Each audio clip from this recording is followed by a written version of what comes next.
करेगा खालसा, आकी रहे ना कोय, ख्वार होए सब मिलेंगे, बचे शरण जो होए। जी हाँ, खालसा राज की शुरुआत हो चुकी है। खालसा राज की स्थापना के लिए बिगुल बज चुका है। इस बिगुल को बजाने वाला कौन है, कहाँ से आवाज उठी है, हम आपको इस वीडियो में आज सब कुछ बताएंगे। जी हाँ, दक्षिण भारत से खालसा राज की शुरुआत हो चुकी है। दक्षिण भारत के तमिलनाडु में रहने वाले जीवन सिंह जी, जो बौद्ध धर्म के अनुयायी थे, लेकिन सिखों की भावना, सिखों का भाईचारा देखकर आज उन्होंने सिख धर्म को, सिक्खी को, खालसा राज को प्रमोट किया है। जीवन सिंह जी जो बौद्ध धर्म को मानते थे, लेकिन सिखिज्म से वो कब प्रभावित हुए? आपको याद होगा कि 2021 में किसान आंदोलन हुआ था। कुछ लोगों का कहना था कि ये आंदोलन सिर्फ हरियाणा और पंजाब का है, लेकिन हमारा और जो सूझवान व्यक्ति थे उनको ये पता था कि ये आंदोलन पूरे भारतवर्ष का है। यहाँ तक कि विदेशों से भी लोग आकर शामिल होते थे। तो अब जानने वाली बात यह है कि कैसे जीवन सिंह जी ने खालसा राज की स्थापना के लिए ये कदम बढ़ाया। जब 2021 में किसान आंदोलन की शुरुआत हुई, तब जीवन सिंह जी खुद शामिल होकर किसान आंदोलन का हिस्सा बने।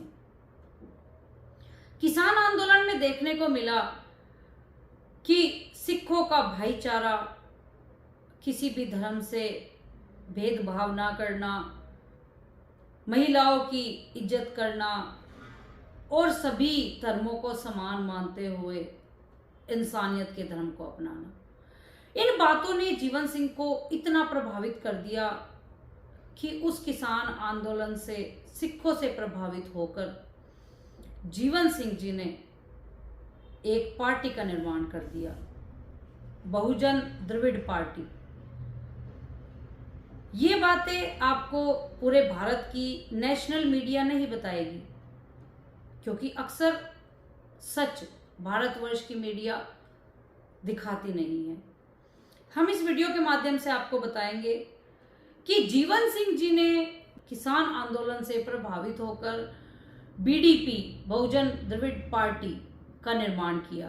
पार्टी का निर्माण तो सभी करते हैं, लेकिन देखने वाली बात यह है कि इस पार्टी के जो उम्मीदवार लोकसभा के चुनाव में उतारे गए वो कौन है। जीवन सिंह जी ने जो 7 उम्मीदवार लोकसभा चुनाव में उतारे हैं, वो 7 अमृतधारी सिख हैं।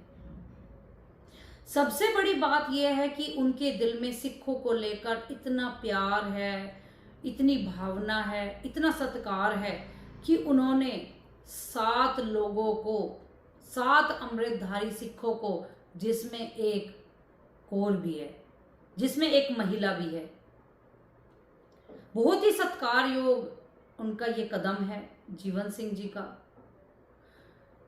देखो, जीवन सिंह जी ने अपने जीवन में बौद्ध धर्म को अपनाया, लेकिन सिखिज्म से प्रभावित होकर उन्होंने बहुजन द्रविड़ पार्टी का निर्माण किया, जिसमें उन्होंने सबसे पहले ही 7 उम्मीदवार सिखों को बनाया, वो भी अमृतधारी सिखों को।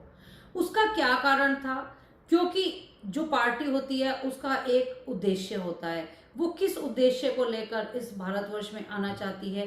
बीपी, बहुजन द्रविड़ पार्टी, इसका जो उद्देश्य है वो उद्देश्य है बेगमपुरा कलश राज की स्थापना। जे आपा गल करिए पंजाबी दे विच, वित करे तो मुक्त राज। इसका हिंदी में अर्थ है कि जहां भेदभाव ना हो, धर्म के नाम पर लड़ाई ना हो, ऐसा राज, और ऐसा कोई राज अगर है तो वो है खालसा राज। साफ साफ जीवन सिंह जी ने कहा है कि हमें खालसा राज जैसा राज चाहिए, जहां भेदभाव ना हो, शिक्षा का अभाव ना हो, धर्म के नाम पर लड़ाइयाँ ना हो, किसी को ऊंच नीच, शूद्र, वैश्य, ब्राह्मण, क्षत्रिय के अंदर कोई भी भेदभाव ना करता हो। तो जीवन सिंह जी ने सिखों के बारे में जो बात कही है कि Sikhism is a universal brotherhood, बहुत ही सच्चाई है इस बात में, क्योंकि सिखिज्म ने आज देश में नहीं पूरे वर्ल्ड के अंदर एक अपना रुतबा बनाया हुआ है। उन्होंने अपनी एक छवि बनाई हुई है मानवता को लेकर। एक सिख अपने गुरु के सिद्धांत पर चलता है और आज सिख मानवता के लिए जाना जाता है। इन बातों से प्रभावित होकर ही जीवन सिंह जी ने इस पार्टी का निर्माण किया और 7 सिख लोकसभा चुनाव में उतार दिए। अब देखने वाली बात यह है कि देखो, जहां ये दक्षिणी भारत, जहां पर ज्यादा प्रचार भी नहीं है, जहां पर लोगों को भाषा समझ नहीं आती, उस क्षेत्र में, उस दक्षिणी भारत से खालसा राज की आवाज उठी है, जो कि आवाज हरियाणा, पंजाब, उत्तर प्रदेश से उठनी चाहिए थी। अगर आज हम देखें, हरियाणा, पंजाब, उत्तर प्रदेश, यहाँ सिखों को इतना मान सत्कार नहीं दिया जाता। आप भी देखते हैं कि इलेक्शनों में सिर्फ जो उच्च जाति के लोग होते हैं उन्हें ही पार्टियों में टिकट भी दी जाती है और उम्मीदवार भी घोषित किया जाता है। लेकिन हमारे भारतवर्ष को जरूरत है तो सिखों की, क्योंकि सिख कभी किसी के साथ भेदभाव नहीं करता, क्योंकि वो इस दस्तार का मान रखता है। इस दस्तार का मान इसलिए रखता है क्योंकि उसके गुरु ने उसको सिद्धांत दिया है। गुरु गोविंद सिंह जी ने अपने बच्चे मानवता धर्म वास्ते शहीद किए हैं। ये वीडियो हिंदी में बनाने का भी एक मकसद है, क्योंकि अक्सर आप देखते हैं कि जो सिख होता है वो पंजाबी ही बोलता है। लेकिन इस वीडियो को बनाने का मकसद सिर्फ सिखों तक पहुंचाना नहीं है कि हम ये वीडियो सिखों तक पहुंचाना चाहते हैं। ये वीडियो हम जन जन तक पहुंचाना चाहते हैं। जो लोग हिंदी जानते हैं, पंजाबी उनको समझ नहीं आती, ये वीडियो उस जन जन तक पहुंचानी है जहां जहां तक हमारे लोग रहते हैं, जहां जहां तक ये भारतवर्ष फैला हुआ है। भारत ही नहीं, हम भारत के बाहर भी इस वीडियो को पहुंचाएंगे। इस वीडियो को हम इंग्लिश में भी ट्रांसलेट कर विदेशों तक पहुंचाने की कोशिश करेंगे, जो कि आप जानते ही हैं कि श्री गुरु तेग बहादुर ब्रिगेड का उद्देश्य गुरमत, गुरु इतिहास को घर घर तक पहुंचाना है। तो जीवन सिंह जी ने जो कदम उठाया, हम उसकी सराहना करते हैं, अप्रिशिएट करते हैं। आप जानते हैं कि हम धर्म से जुड़े हुए हैं, हम किसी भी पार्टी को सपोर्ट नहीं करते, लेकिन उनके द्वारा उठाया गया ये कदम बहुत ही सराहनीय है। सिख कौम को उनका साथ देना चाहिए। जितने भी लोग तमिलनाडु में, दक्षिणी भारत में सिख समाज के रहते हैं, उनको मेरी हाथ जोड़कर बेनती है, जीवन सिंह जी के दिल में जो बात आई खालसा राज को लेकर, उस बात को सत्कार करना चाहिए और उनका साथ देना चाहिए। क्योंकि देखो, उनका एक ही पार्टी का उद्देश्य है कि उनके क्षेत्र में या लोकसभा उम्मीदवार जो हैं वो जैसे महाराजा रंजीत सिंह जी का राज होता था, खालसा राज, वो ऐसा राज चाहते हैं। वो भेदभाव नहीं चाहते। वो नहीं चाहते कि शूद्रों को निम्न जाति का करार किया जाए या किसी भी जाति के साथ भेदभाव किया जाए। तो इसलिए इस पार्टी का उद्देश्य जो है वो आपने देख ही लिया कि कैसे किसान आंदोलन से, किसानों से, सिखों से प्रभावित होकर जीवन सिंह जी ने बीडीपी पार्टी का निर्माण किया और अगर उम्मीदवारों को टिकट भी दी वो भी अमृतधारी सिख। खुद भी इन्होंने सूत्रों से पता चला है कि खुद भी इन्होंने मीरी पीरी सिद्धांत पर चलने वाला एक स्कूल खोला हुआ है। और ये इनका कहना है कि जो भी इनके बच्चे हैं वो सिख संस्थानों में पढ़ाई करेंगे ताकि बच्चे मर्यादा सीख सकें, बच्चों के दिल में धर्म को लेकर कोई लड़ाई ना हो, बच्चे मानवता का पाठ सीख सके। और वो मानवता का पाठ कहाँ सिखाया जाता है आप जानते ही हैं। जितने भी सिख संस्थान बने हुए हैं उनमें रहत मर्यादा सिखाई जाती है। हम अपने समाज में सभी धर्मों के बीच कैसे रह सकते हैं, सारे संस्कार सिखाए जाते हैं। हालांकि मैं देखती हूँ कि हरियाणा, पंजाब, उत्तर प्रदेश बहुत सारे लोगों के बच्चे, हालांकि सनातन धर्म के भी बहुत बच्चे बड़ू साहब या और जितने भी संस्थान हैं उसमें एडमिशन लेकर अपने जीवन का निर्माण करने के लिए आगे बढ़ चुके हैं।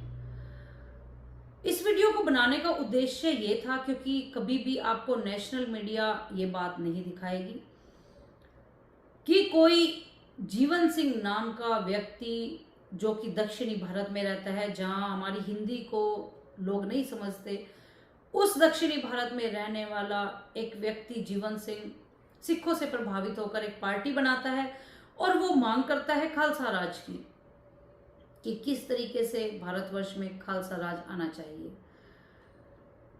तो संगत जी, ये वीडियो बनाने का उद्देश्य यही था कि जो आवाज आज दक्षिणी भारत में उठी है वो आवाज अगर उत्तर भारत में भी उठे, पंजाब, हरियाणा, बिहार, यूपी, मध्य प्रदेश, जितने भी हमारे स्टेट हैं, अगर ये आवाज, अगर ये सत्कार ये सिखों को दिया जाए, अगर सिखों को मान दिया जाए, सिखों को चुनाव के अंदर उम्मीदवार घोषित किया जाए, अगर खालसा राज की स्थापना की जाए, तो इस भारतवर्ष में ना ही तो धर्मों को लेकर लड़ाई होगी और ना ही लोगों के घरों के चिराग धर्म के नाम पर लड़ लड़ कर मरेंगे।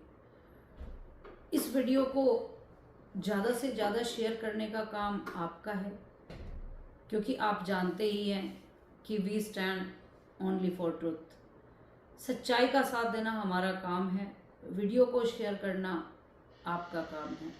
तो इस वीडियो को शेयर भी करें और कमेंट बॉक्स में कमेंट भी करके बताएं कि आपको जीवन सिंह का यह उपराला कैसा लगा और दक्षिणी भारत की तर्ज पर उत्तरी भारत में भी ऐसा होना चाहिए, या किस तरीके से आप सिखों की भावनाओं को देखते हैं और सिखों के भावनाओं को देखते हुए सिखों को भी उनका अधिकार मिलना चाहिए। उसके लिए आप जरूर सपोर्ट कीजिए, कमेंट बॉक्स में कमेंट कर जरूर बताइए और इस वीडियो को घर घर तक पहुंचाने के लिए इस वीडियो को शेयर जरूर कीजिए, ये आपका कर्तव्य बनता है। खालसा राज की स्थापना में आप भी अपना योगदान पाइए। वाहिगुरु जी का खालसा, वाहिगुरु जी की फतेह।